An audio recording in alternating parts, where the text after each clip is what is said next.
Good morning, everyone! Welcome to Julian's Kitchen. Sisimplihan natin ang buhay natin ngayon. The past episodes, napakaraming ingredients na nakahatag dito. Napapansin niyo ba? Konting-konti lang ang nasa paligid ko. Kasi sisimplihan lang natin. 2 recipes. Pwedeng yung isang recipe na gagawin natin, dipping sauce na siya. So, we will be making fried mozzarella cheese sticks na gustong-gusto ng mga bagets. And a simple quick fix meal which is penne pasta with creamy tomato basil sauce. Ang social lang title, pero napakadali lang niyang gawin.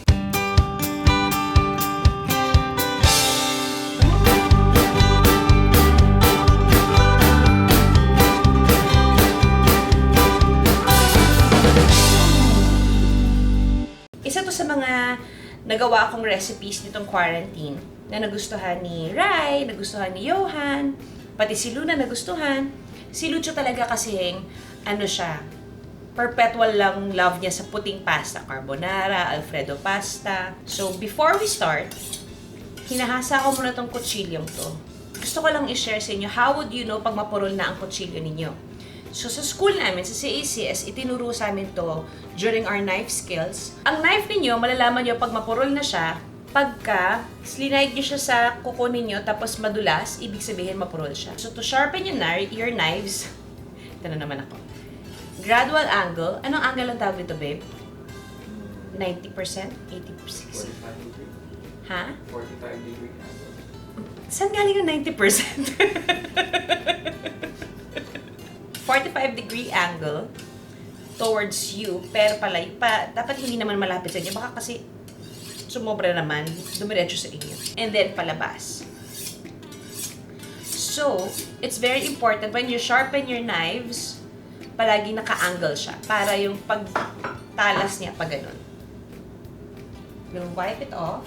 Ayan. Pag nag-stop na siya, gaganon niyo ulit siya sa kuko niyo, huwag niyo naman hiwain yung kuko niyo. Pag nag-slide na siya, tapos huminto siya, ibig sabihin, sharp na siya. Wala, shinare ko lang para lang naman may additional tips ako sa inyo. Dahil, para masaya, lagi merong baon, di ba? I will get my mozzarella. Unahin natin gawin yung mozzarella kasi kailangan ko siyang ilagay sa freezer after ma-coat. Para mas matigas siya, pag prinito, hindi siya agad magme-melt. Nagamit ko na kasi yung... So, we have our sticks here. This is a block of mozzarella. Meron kayong makikita nito. Mas maliit naman. Pero dahil malapit na yung Pasko, pwede rin kayo mag-invest sa malaki kasi marami kayong pwedeng paggamitan ng mozzarella sticks. Kailangan ko ng bakas nito. Buti na lang mabigat ako. Though, kung halimbawa medyo namamahal lang kayo sa mozzarella, you can use any pasteurized cheese that you want. Hindi nga lang siya magiging as stringy. Gusto ko yung actually as stringy. Yung size niya at saka yung haba niya, magbavari yan sa kung anong type ninyo. Dahil simple lang naman siya. Pwede kayo gumawa ng marami and then freeze it. Pwede nyo inegosyo, pwede nyo nakastock lang para kung kailan gusto ng mga bagets. It's easy to just prepare. Pipituhin nyo na lang siya kasi nga, gawa na siya. We'll cut it into sticks. Yung sauce ng pasta natin, yun din ang gagawin natin, dipping sauce ng mozzarella sticks natin. Ang laki! Di ba nakakaumay na to? Medyo malaki, no? Hatiin ko sa gitna. Like that. Thank you.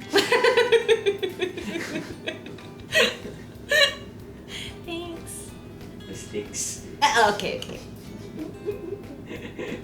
Kung gusto niyo ng marami magawa, mas nipisan niyo siya. Kung gusto niyo ng mas marami pa, hatiin niyo to sa gitna. Okay din naman. Kasi sa mga bata, parang okay yung kalahati lang. Ilagay muna natin siya dyan. Hala, hindi na siya kasha. Pataba niyo kasi. Okay, sasagot. Then we will prepare our breading. Kakapalan natin yung breading mixture natin because para pag prinito natin yung ating mozzarella sticks, hindi mag-ooze out.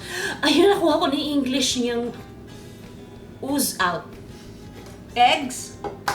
Crack at least 2 eggs. Kasi yan ang magiging pandikit niya. And then flour and panko breadcrumbs. Si panko breadcrumbs, hindi lang siya ang ginagamit pang Japanese na mga dishes. Pwede siya sa kahit saan actually. Ang kukit ng canisters ko, di ba? Binigay lahat ito sa akin ng mga iba't ibang IG sellers. So, you can just look at them up at the Instagram account. Kasi ang cute ng mga stickers, may iba-ibang colors, Depende sa kung anong arte ninyo sa buhay.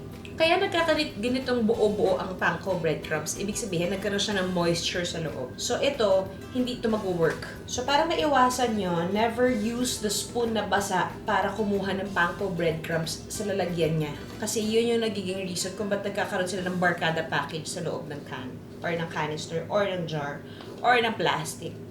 So we'll set this aside, and then we'll season all of our 3 breading mixture. Kasi ang mozzarella, medyo bland yung lasa niya.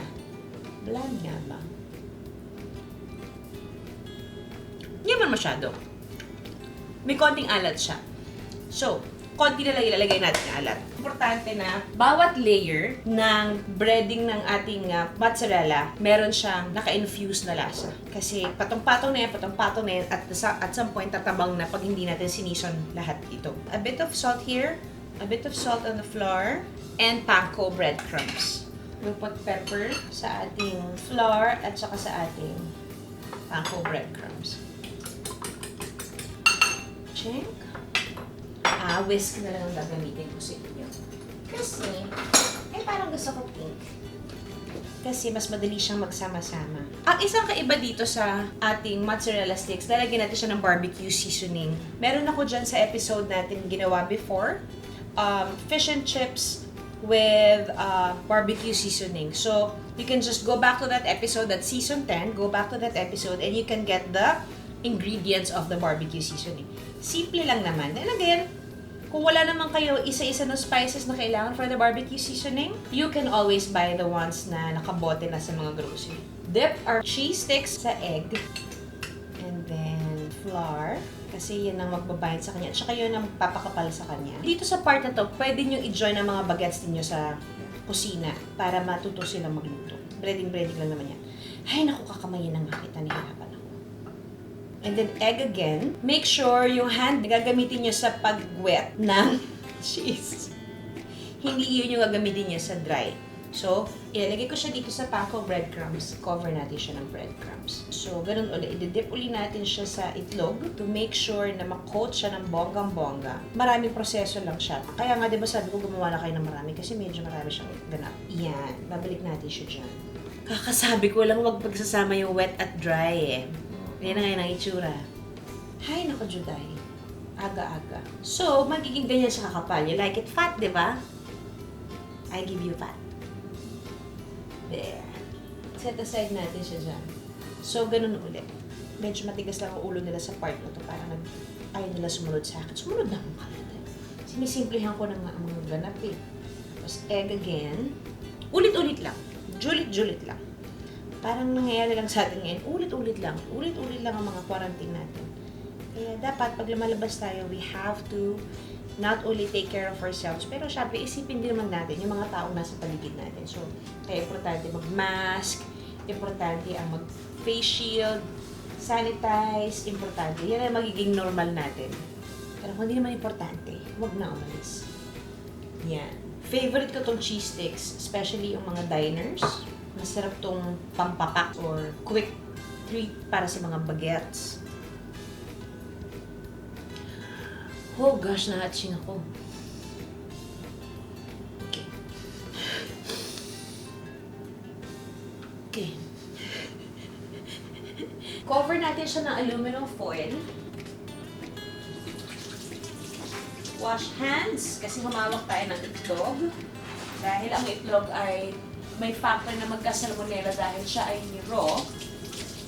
Kailangan magpugas ng kamay. Ay! Yun lang nga, sinasabi ko na melt na siya.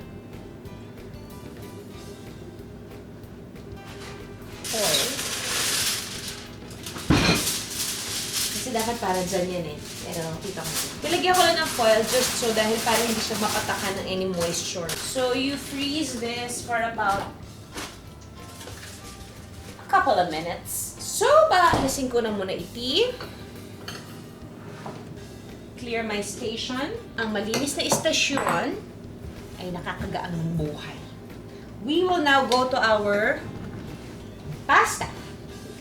Mabilis lang to. You can actually make a jar of this sauce and just keep it on your refrigerator para anytime na gusto niyo kumain ng pasta or anytime na gusto niyo magkaroon ng cheese sticks, may dipping sauce ka na. Kasi sobrang dali lang naman din yung gawin talaga. I have here my pot of boiling water for my pasta. We will season it with salt. Siyempre, isang bugkos, marami talaga. Kasi dapat, kasing alat siya ng dagat. Kasi yun yung maglalabas ng starch doon sa pasta. And at the same time, yung pasta water, yun yung gagamitin natin pang thin ng pasta sauce natin. I'll get my ingredients. So for our sauce, I have whole peeled tomatoes in can. You can also use chopped tomatoes in can. Pero pag meron kayong overripe na mga kamatis, pwede nyo rin gamitin yun para hindi kayo kailangan magtapon ng mga pabulok na. Maisasalba pa siya. Magagamit pa siya. We have our butter, we have our parmesan, smoked paprika, we have garlic, black pepper, of course, our cooking cream, kasi nga creamy. So, siya ang magpapa-creamy ng mga ganap. We have our basil. Itong basil na to, galing ito sa aking little bukid. Ang pintog-pintog niya, manang-mana sa akin. Madali lang tong itanim. Kasi nga, napaka-generous itong plant na to. Pag nagsimula na siya magganyan, ibig sabihin, mamumulaklak na siya. Kailangan nyo na siyang putulin kasi pag hindi siya pinutol, namamatay na siya. Ibig sabihin, magbibigay na siya ng sarili niyang seeds. We will be heating our butter.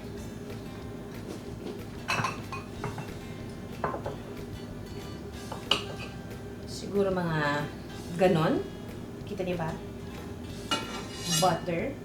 And then, our olive oil. Because ang olive oil, nagbibigay talaga siya ng ibang lasa. So, dahil nandiyan yung olive oil natin, we will put our garlic. A lot of garlic. Kasi yan talaga yung magpapalasa sa ating pasta sauce. Nabasa ko sa mga comments ninyo, very toxic or may toxins ang olive oil pagka hinit. Hindi naman agad-agad. Pag na-reach niya na yung smoking point niya, tsaka lang siya magre-release ng fumes or ng toxins na hindi healthy.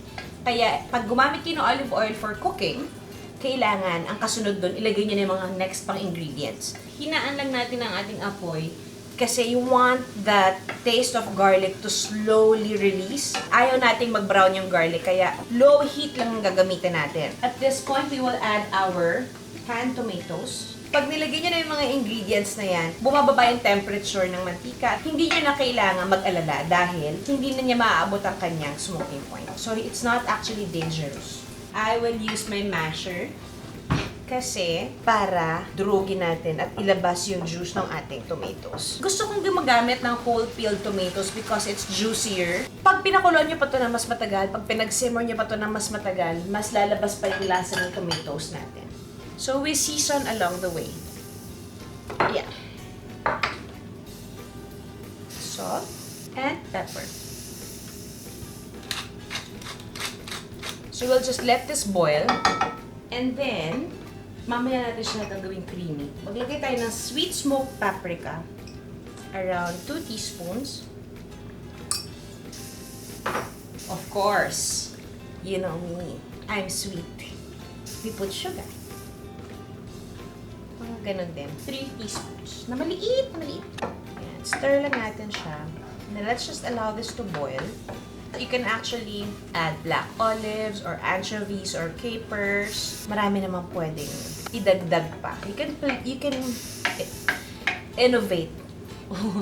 In fairness kay Ewan McGregor, ang dami kong naalalang English sa kanya.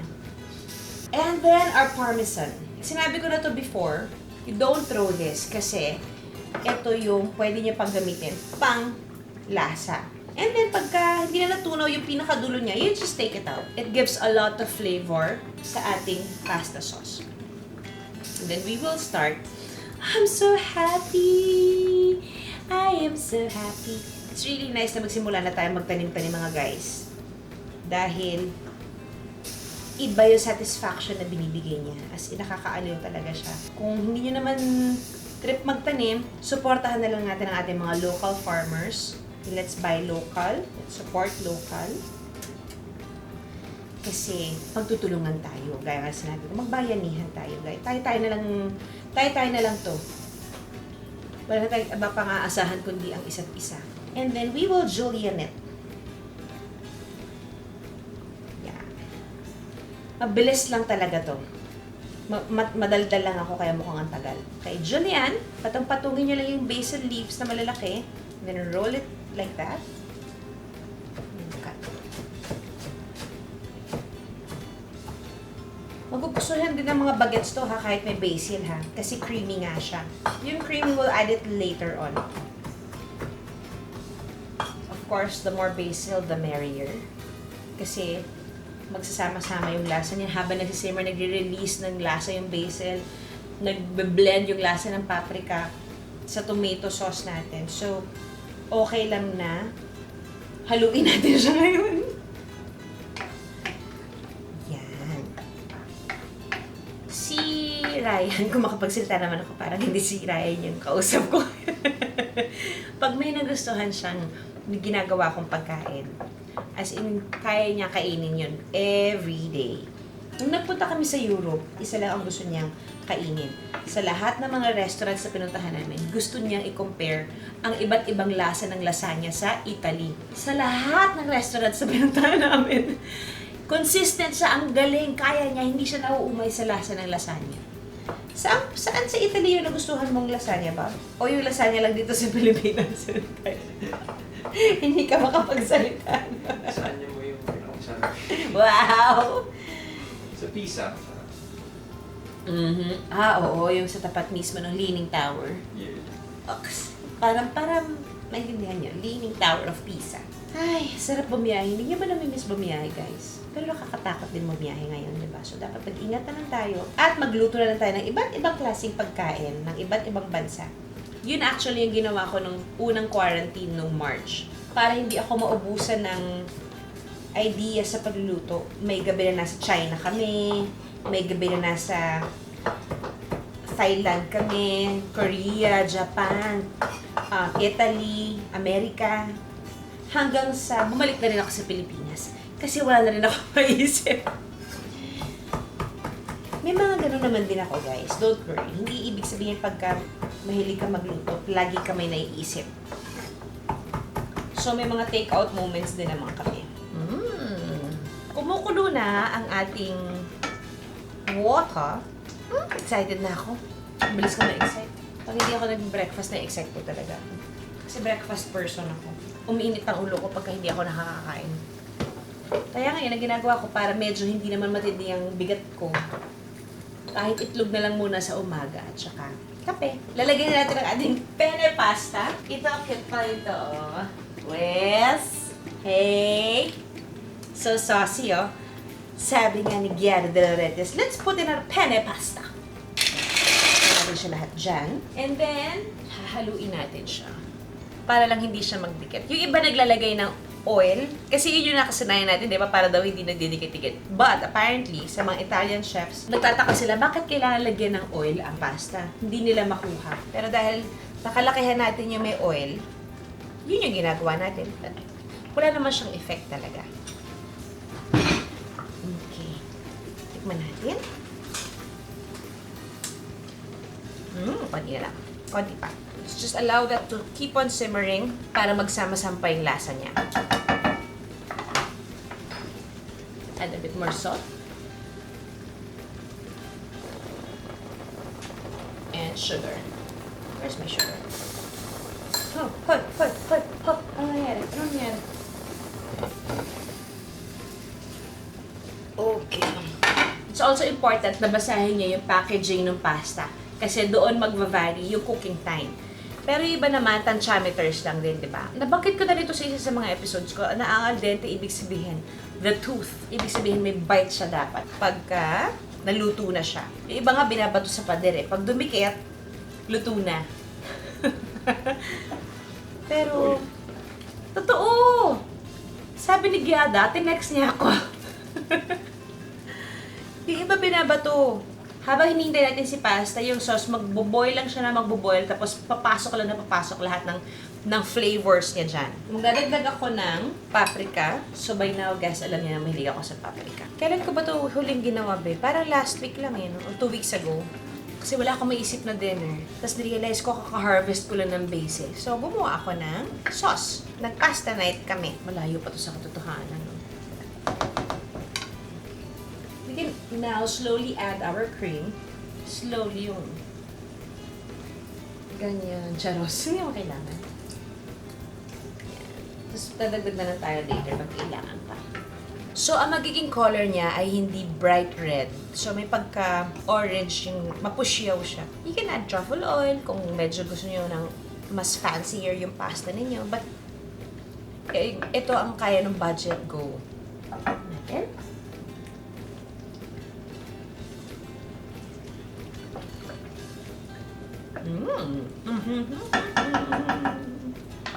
Nahahappy na ako sa kanya. Konting pepper pa. And konting salt pa. It's always better to add salt little at a time. Kasi mas madaling mag-adjust ng alat kesa yung maalat na siya tas gusto mong bawasan, mas mahirap. Dadami siya. Magiging pang barangay na siya.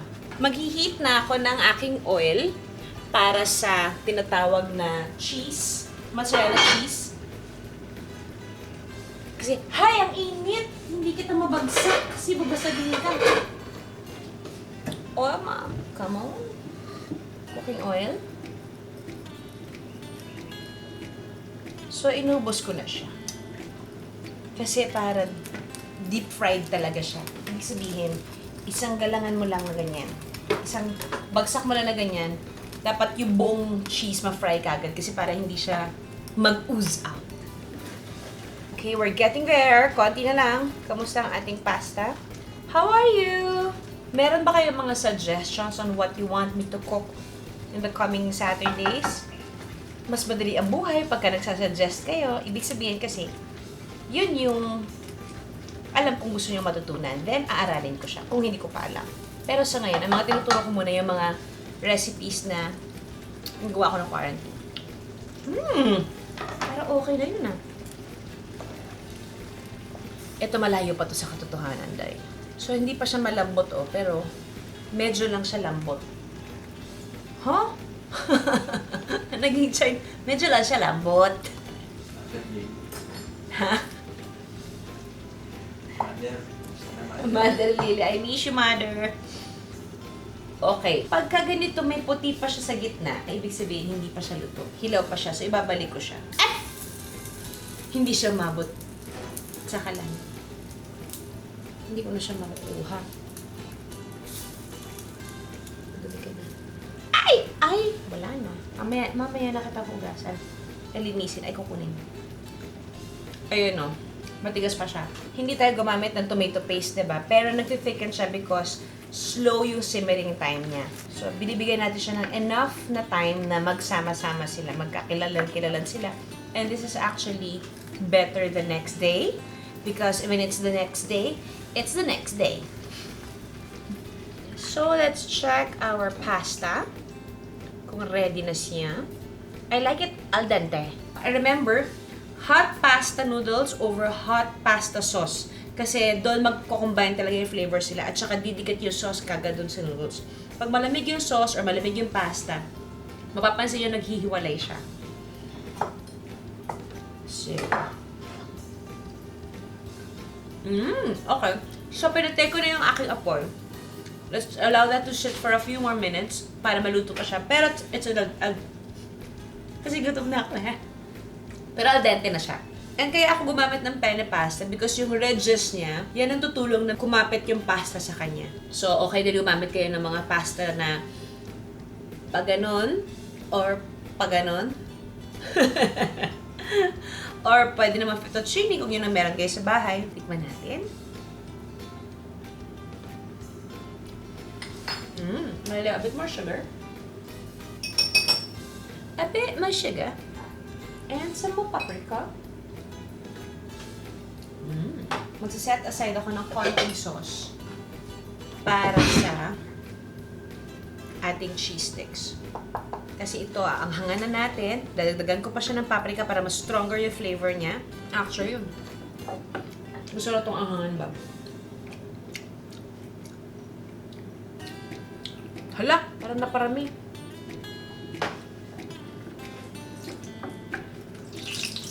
Yes, mainit rin yung mantika natin. But, hinaan ko siya. And then, pag nag-drain tayo ng pasta noodles natin, make sure na mag-relieve kayo ng at least a cup of pasta water. Kasi nga, again, di ba gagamitin natin siya. Get you! And strain you.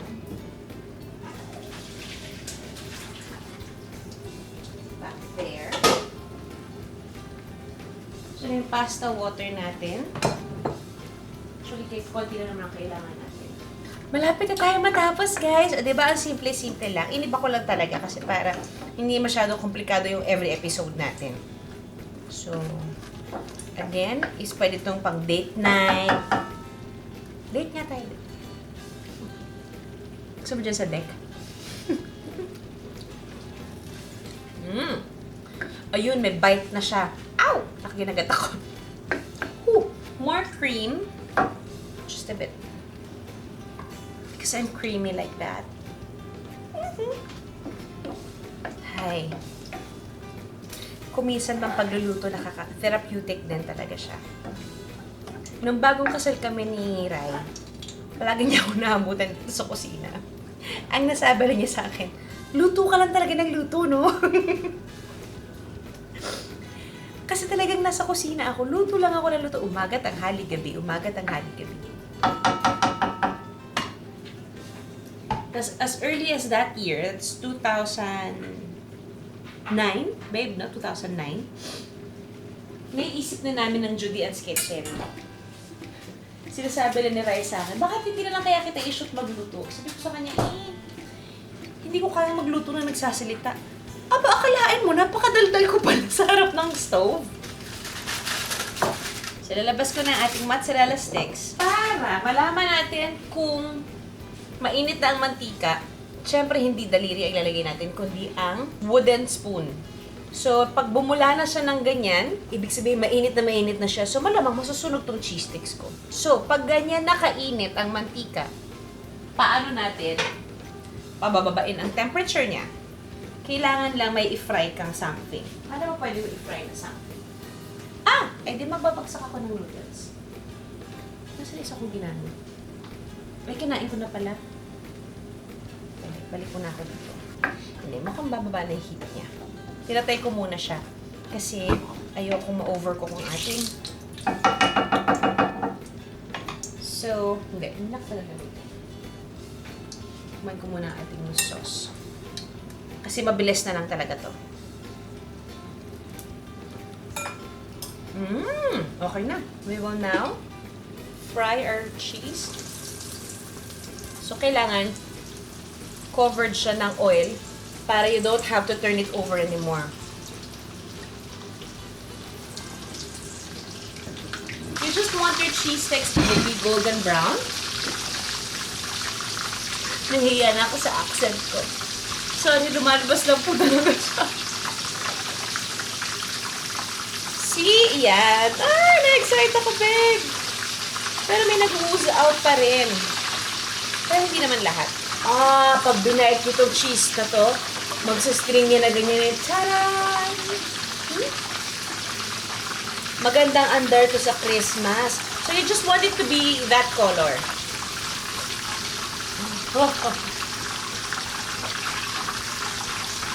So, when it's frozen and your oil is hot, madali niya ma-achieve yung golden brown color. So, we'll just allow that to cool down. Lalagyan natin ang ating penne pasta.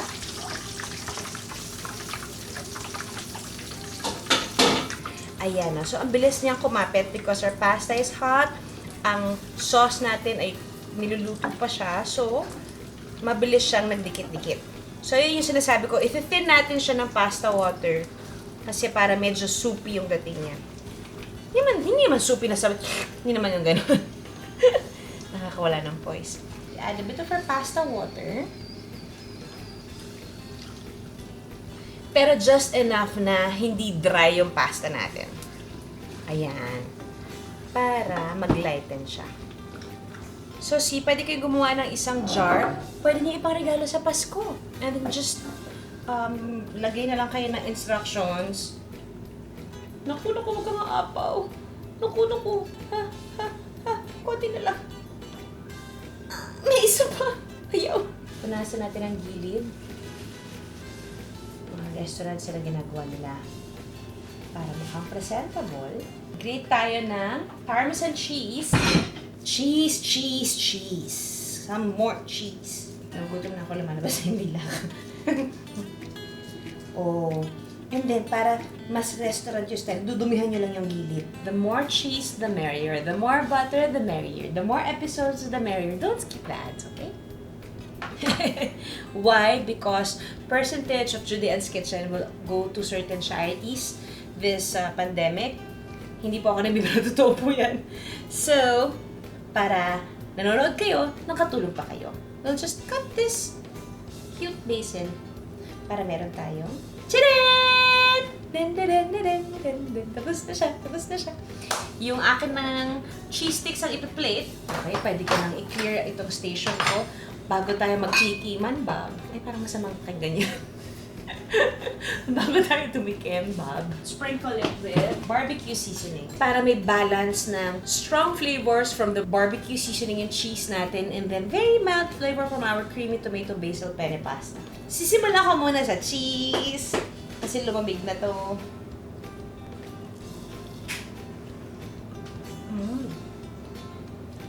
Yung string niya. Ang masarap, diba?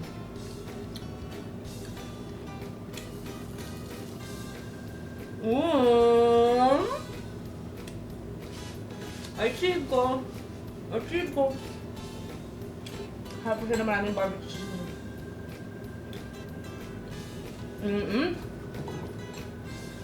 Pwede. Sarap. Sarap.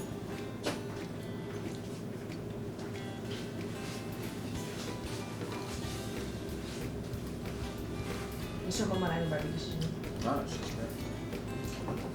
Sarap, diba?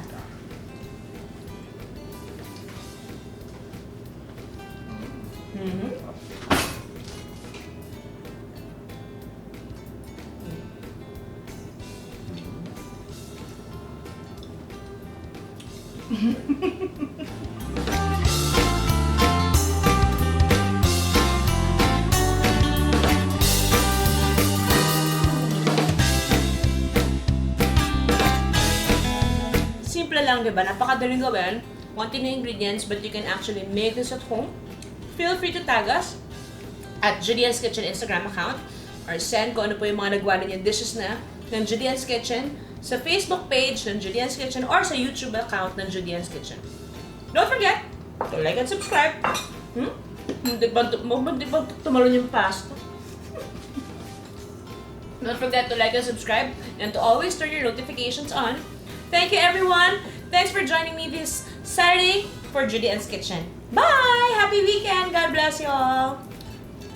Ole! Ay, hindi pala yung... Ano bang babay sa Italia? Ciao. Ciao!